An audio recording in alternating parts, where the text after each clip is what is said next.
Welcome to all प्यारे बच्चों। हम अपनी एक्सरसाइज 1.1 कर रहे थे जिसे आज हमें कंप्लीट करना है। सबसे पहले जो हमने किया था उसके बाद हम देखते हैं शून्य की भूमिका क्या होती है। शून्य को हम योज्य तत्समक कहते हैं, जिसे आइडेंटिटी कहा जाता है।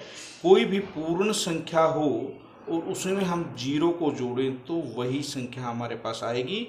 जैसे कि 5 जमा जीरो हमारे पास 5 होगा।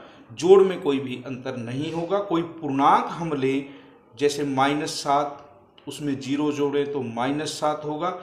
यानी कि कोई पूर्णांक हमारे पास है, उसमें हम शून्य को जोड़ेंगे तो वही पूर्णांक हमारे पास आएगा। इसी प्रकार प्रमेय संख्या की बात हम करें, 3/5 अगर लें तो जीरो जोड़े तो हमारे पास 3/5 ही आएगा।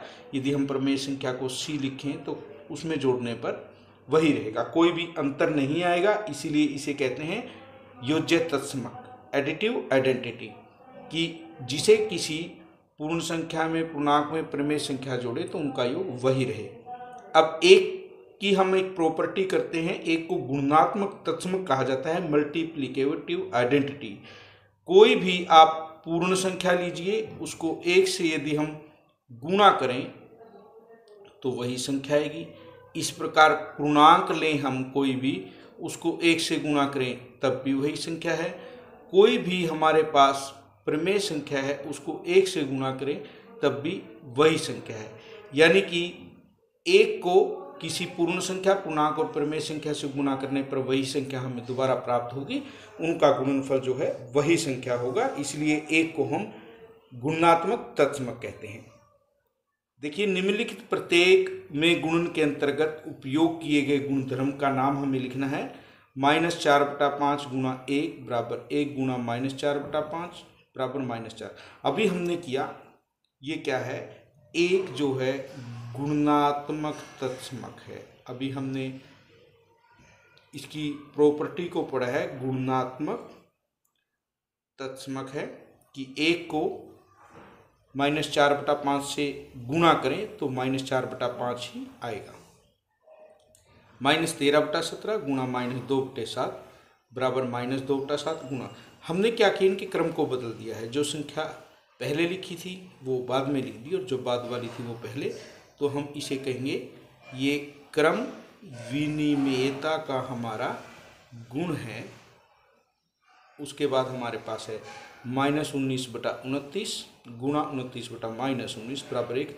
हमने कल इसे किया था कि ये इससे कैंसिल, ये इससे कैंसिल, तो हम इसको कहते हैं गुणात्मक प्रतिलोम। इसे हमने किया था, इसे हम गुणात्मक प्रतिलोम कहते हैं, या इसका जो दूसरा नाम है वो व्युत्क्रम है। नेक्स्ट क्वेश्चन हमारा है 6/13 को -7/16 के व्युत्क्रम से गुणा कीजिए। पहले -7/16 का व्युत्क्रम हमने करना है, इसका उल्टा करना है, 16/-7 होगा। हमें नीचे माइनस कभी नहीं रखना, तो -16/7 लिखेंगे इसको हमें 6/13 से गुणा करना है, -16/7, 16×6 = 96, 13×7 = 91 और माइनस का निशान, ये हमारा होगा। कौन से गुणधर्म की सहायता से 1/3 गुणा 6 गुणा 4/3 को हम 1/3 गुणा 6 गुणा 4/3 के रूप में अभिकलन करते हैं। हमने पढ़ा था कि यदि हम 1/3 को पहले इनके गुणनफल से लें या पहले इन दोनों के गुणनफल को इससे गुणा करें तो कोई फर्क नहीं पड़ता। इसे हम सहचारिता का गुण या सहचार्य का गुण कहते हैं। यह सहचार्य का गुण है। उसके बाद नेक्स्ट क्वेश्चन हमारे पास है, जिसमें हमें बताना है क्या -1 से 1/8 का गुणात्मक प्रतिलोम 8/9 है।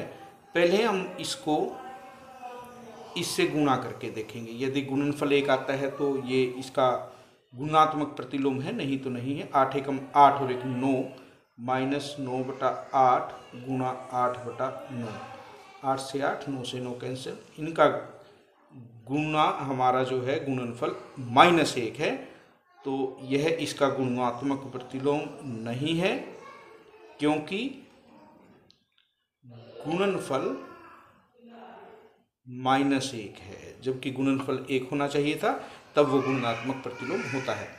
3 सही 1 बटा 3 का गुणात्मक प्रतिलोम देखना है। अब हमें 3 सही 1 बटा 3 को गुणा करेंगे 0.3 से, 3 तिया 9 और 1 10 बटा 3, और यहाँ 3 बटा 10, ये कैंसिल हुआ, इनका गुणनफल 1 आया।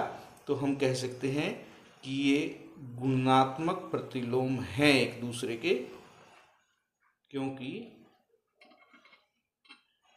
गुणनफल 1 है। इस प्रकार हमारी प्रश्नावली जो है कंप्लीट होती है। आज के लिए इतना ही।